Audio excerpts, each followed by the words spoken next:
Hello friends, இன்றைக்கி என்ன வீடியோன்னு பார்த்தீங்கன்னா, வெளியே கிறிஸ்பியாக உள்ள சாஃப்டாக மெதுவடை எப்படி செய்கிறதுன்னு பார்க்கலாமா? அதுக்கு ஃபஸ்ட்டு தேவையான பொருட்கள் எடுத்துக்கலாம்.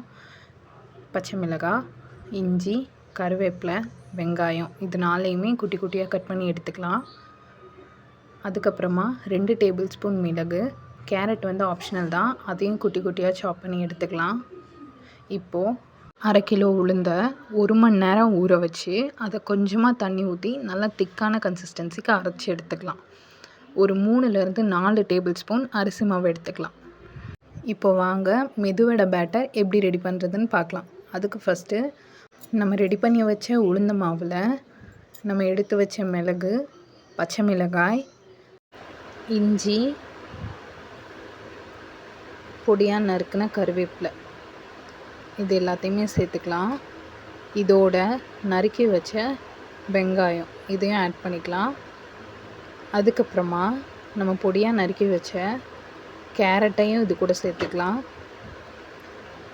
சேர்த்ததுக்கப்புறமா நம்ம எடுத்து வச்சுருந்த பச்சரிசி மாவையும் இது கூட சேர்த்துக்கலாம். அதுக்கப்புறமா தேவையான அளவு உப்பு ஆட் பண்ணிக்கலாம். உப்பு ஆட் பண்ணதுக்கப்புறமா இதை கை வச்சு நல்லா பிசைஞ்சு விட்டுக்கலாம். நல்லா ப்ரெஷர் கொடுத்து பிசையணும். அப்போ தான் வெங்காயம்லாம் தனித்தனியாக பிரியும். மாவும் நம்ம போட்ட இன்க்ரீடியன்ஸும் ரெண்டும் மிக்ஸ் ஆகிற மாதிரி நல்லா பிசைஞ்சு விட்டுக்கலாம். இதோ இந்த மாதிரி நல்லா பிசைஞ்சதுக்கப்புறமா நம்ம மாவு இந்த மாதிரி தான் இருக்கும். இந்த கேப்பில் ஒரு கடாயில் ஆயில் ஊற்றிக்கலாம். அது பாயில் ஆகட்டும். மாவு ரெடியாக இருக்குது. இதோ இந்த மாதிரி. இப்போது அதை நைஸாக எடுத்திங்கன்னா இந்த மாதிரி ரவுண்டாக நம்ம கையில் பால் மாதிரி வந்துடும். இதில் லைட்டாக தண்ணியை நனைச்சி ஒரு விரலை வச்சு உள்ளே நடுவில் ஓட்டை போட்டிங்கன்னா அழகாக ஓட்டை விழுந்துடும். இதை அப்படியே எண்ணெயில் போட வேண்டியது தான். இதோ இந்த மாதிரி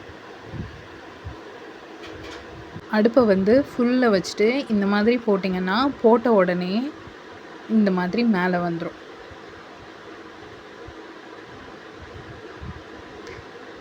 இதே மாதிரி தான் எல்லா வடையும் போடணும்.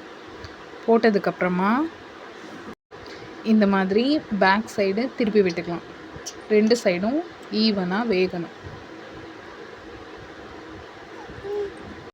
நல்லா இந்த மாதிரி வெந்ததுக்கப்புறமா அதை பொறுமையாக வடித்து இந்த மாதிரி எடுத்துக்கலாம். எடுத்து இந்த மாதிரி ஒரு சல்லடை கரண்டியில் போட்டுக்கலாம்.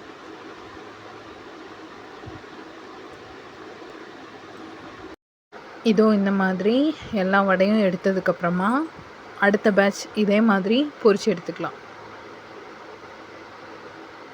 ஒன்று ஒன்றா இந்த மாதிரி தனித்தனியாக போடுங்க.